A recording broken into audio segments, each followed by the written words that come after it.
Parties की सत्ता रही है महाराष्ट्र में, उन्होंने स्ट्रॉन्गमैन, क्रिमिनल्स, इन सभी एलिमेंट्स को टिकट्स दी, पार्टी में लीडरशिप पोजीशंस दी और उन्हें एम्पावर किया। यू केम इन 2014 और आप क्लीन राजनीति लेकर आए, लेकिन ये क्लीन राजनीति लाने में चैलेंजेस क्या रहे हैं और इस तरीके का मेन स्ट्रीमिंग ऑफ क्रिमिनल्स हुआ क्यों था हिस्टोरिकली? देखिए, मैं ऐसा कहूंगा कि महाराष्ट्र ने कुछ दशकों पहले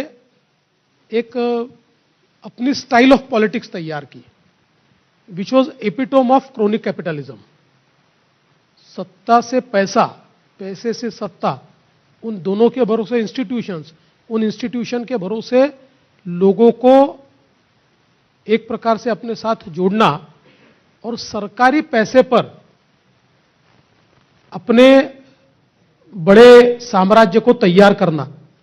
इस प्रकार की एक परिस्थिति महाराष्ट्र में कई वर्षों तक हमने देखी।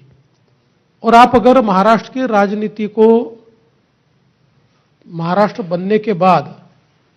पहले 30, 40, 50 साल तक देखेंगे तो आपके ध्यान में आएगा कि कुल मिलाकर ये राजनीति 50 घरानों के इर्द गिर्द घूमी है, ओनली 50 फैमिलीज। मैं ऐसा नहीं कहता कि इन्होंने कुछ नहीं किया, इन फैमिलीज में भी कई फैमिलीज ऐसी थी कि जिनको बहुत बड़ा सोशल आउटलुक था, पर ऐसी भी थी कि जिन्होंने इस राजनीति को केवल अपने फैमिली तक सीमित रखा और अपने साम्राज्य तक सीमित रखा। सरकार के पैसे का इस्तेमाल करते हुए इस प्रकार से अपना साम्राज्य फैलाना कि आम आदमी ये अपने ऊपर डिपेंडेंट हो जाए, वो कभी इंडिपेंडेंट हो ही नहीं पाए, और फिर उसको प्ले करना, और फिर इसमें से तैयार हुआ एक ऐसा माहौल कि जिस माहौल में फिर इनको कंट्रोल करने के लिए क्रिमिनल्स की आवश्यकता पड़ने लगी, इनको कंट्रोल करने के लिए गूंस की आवश्यकता पड़ने लगी, इनको कंट्रोल करने वाले बाहुबलियों की आवश्यकता पड़ने लगी। तो फिर बाहुबलियों का भी प्रवेश एक प्रकार से हमारी राजनीति में हुआ। और हमने एक ऐसा दौर भी देखा है महाराष्ट्र की राजनीति में कि जब महाराष्ट्र की राजनीति को मुख्यमंत्री कंट्रोल करते थे या अंडरवर्ल्ड कंट्रोल करता था, इस प्रकार का सवाल उठाना पड़े,